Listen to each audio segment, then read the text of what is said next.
Assalamualaikum warahmatullahi wabarakatuh.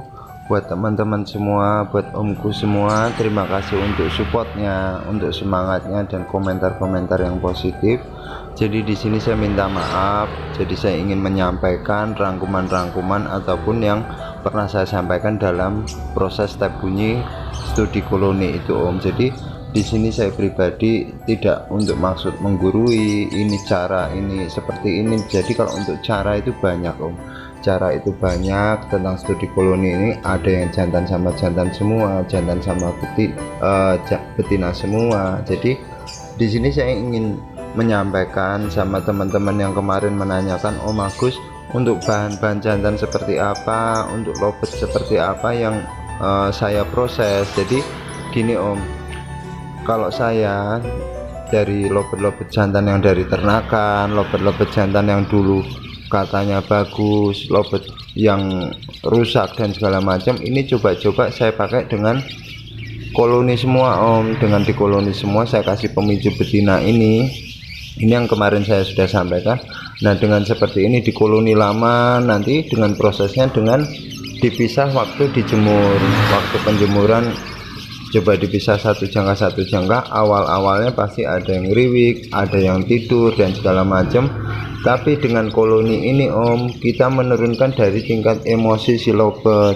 Jadi dari ngerekel-ngerekel, koak-koak segala macam, lama-lama hilang.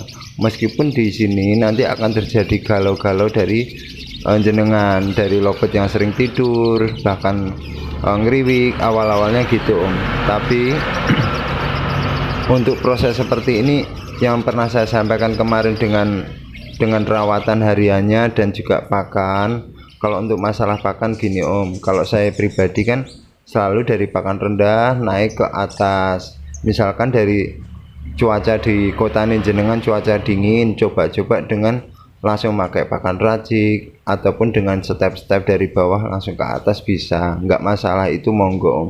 Untuk proses mandi tetap dari jenengan juga, misalkan dipakai dengan mandi malam itu monggo Om, terserah.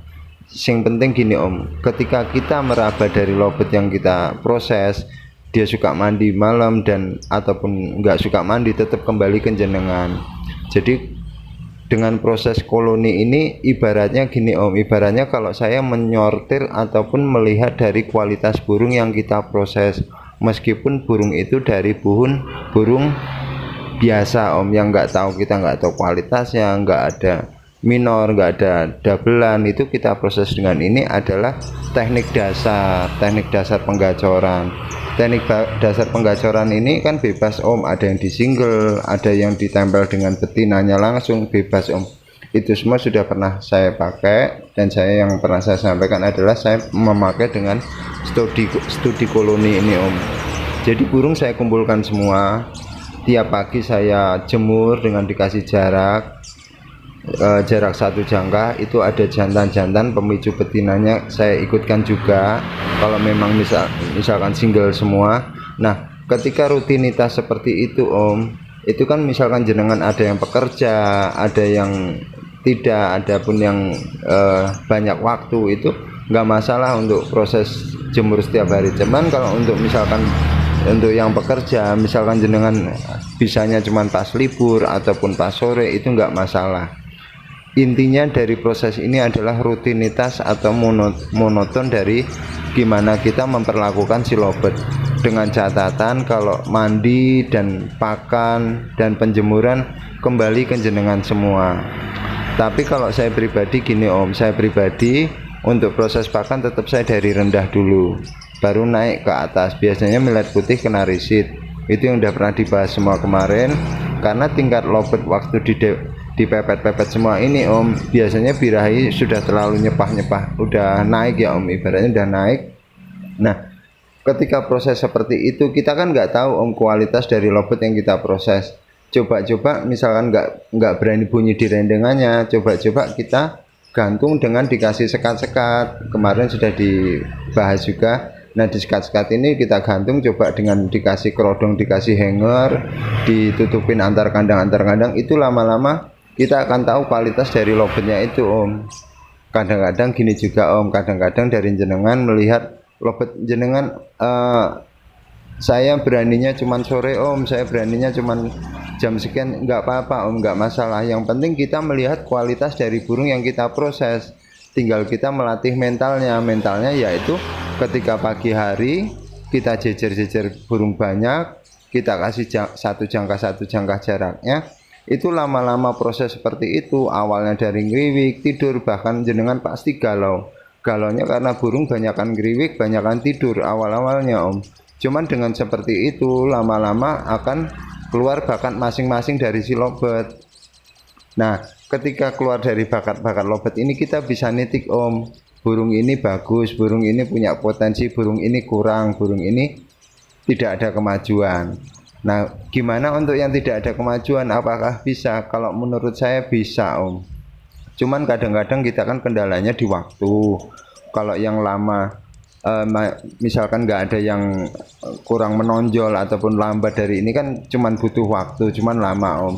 Kita bisa fokusin yang sudah menonjol dari kualitas lobet-lobet yang sudah kelihatan, sudah berani bunyi. Ketika dipisah dia langsung dikasih penutup langsung ngeder, ataupun di ruangan sendiri langsung bunyi, berarti kita udah puas. Oh, berarti lobet saya seperti ini, kualitasnya ini, nadanya seperti ini, langsung saya proses dengan lanjut koloni lagi om, rutinitas gitu aja, koloni pisah jejer, pengen tahu kualitasnya sendirikan, nanti koloni lagi gitu om.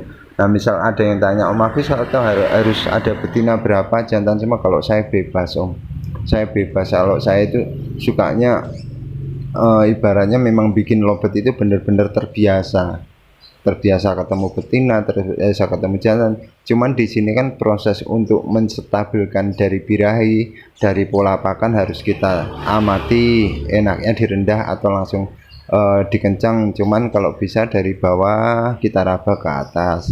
Kalau misalkan di kota cuaca kota jenengan dingin, coba-coba bisa dinaikkan dari pola pakan ataupun penjemuran.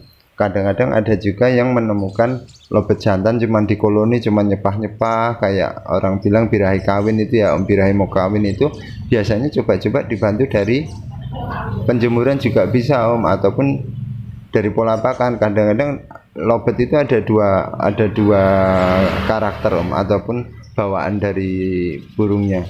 Ada yang suka panas dari dalam, yaitu dari pakan, ada yang suka panas dari luar, dari matahari, dari cuaca, itu bisa. Nah, kalau untuk proses jantan intinya di situ om, intinya bahan-bahan seperti apa, lobet jantan seperti apa yang diproses dari di koloni itu, semuanya bisa om, semuanya bisa. Cuman tergantung dari lama dan tidaknya untuk burung yang kita proses. Nah, kadang-kadang kan di sini kan saya menerima dari teman-teman ini burung-burung yang nitip, om Agus saya nitip, di situ saya pelajarin burung-burung ini om, dan semuanya tidak sama. Ada yang suka jemur agak kencang, ada yang pakannya agak dinaikin, ada yang millet putih sama kenarisit. Nah, ini saya rata-rata saya ke millet putih sama kenarisit karena cuaca di kota saya sudah lumayan panas. Intinya di situ om. Ketika nggak ada kemajuan, coba sendirikan. Sudah tahu kualitasnya, berarti PR kita tinggal mentalnya cukup direndeng burung banyak. Kalau untuk misalkan kegantangan dan segala macam, itu sebenarnya dari jenengan semua yang meraba. Ibaratnya burung ini digantang, enaknya coba ditaruh pinggiran dulu, ataupun dipasangkan jantan sama jantan, ataupun jantan sama paut betina, itu dari jenengan. Kalau saya ini adalah teknik dasar untuk penggacoran gitu aja sih om, kalau intinya di situ. Jadi kalau misalkan burung yang dari ternakan, burung dari sekedar cerita dulu bagus dan segala macam, saya pakai teknik seperti ini. Kalau untuk penjodohan ini, jujur kalau saya penjodohan biasanya saya carikan betina yang bekas ternakan om, kalau saya pribadi. Jadi bekas burung ternakan yang sudah dikawin sama jantannya, cuman saya cari yang enggak terlalu galak, meskipun dari burung ternakan itu banyakan yang galak.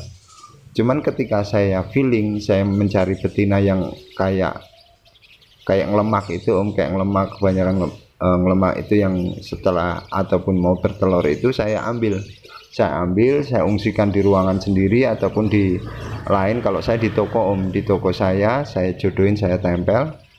Ketika dia akur, saya masukkan. saya masukkan jadi satu, cuman saya dimasukkan di kandang kapsul dulu Om. Kalau di kandang kotak itu si jantan pasti nalurinya langsung birahinya ngelonjak drastis, pasti ke kawin sama si betinanya, meskipun si betinanya nggak mau. Nah di kandang kapsul ini saya coba saya temukan dengan betina yang istilahnya bosen hidup Om, jadi cuman diem aja. Itu saya coba, saya lihat perkembangan dari birahi jantannya. Ketika dia narik cuman proses hariannya tetap saya cabut pasang, saya pisah, saya masukkan lagi, saya pisah, saya masukkan lagi ke betina. Nah si betinanya ini yang diem nggak ada respon sama si jantan ini, kadang-kadang memacu si jantannya untuk bunyi karena proses perkenalan, proses ngerayu si betina. Jadi intinya jantan itu proses perjalanan sama pasangan ataupun sama untulan itu poinnya adalah ketika dia ngerayu si betina. Jadi ketika dia ngerayu sudah birahi bunyi, berarti proses saya cuma cabut pasang. Cuman kalau ketika saya kasih betina, dia langsung terjadi langsung ibaratnya tingkah-tingkah aneh dan segala macam, saya tetap tempel dulu Om.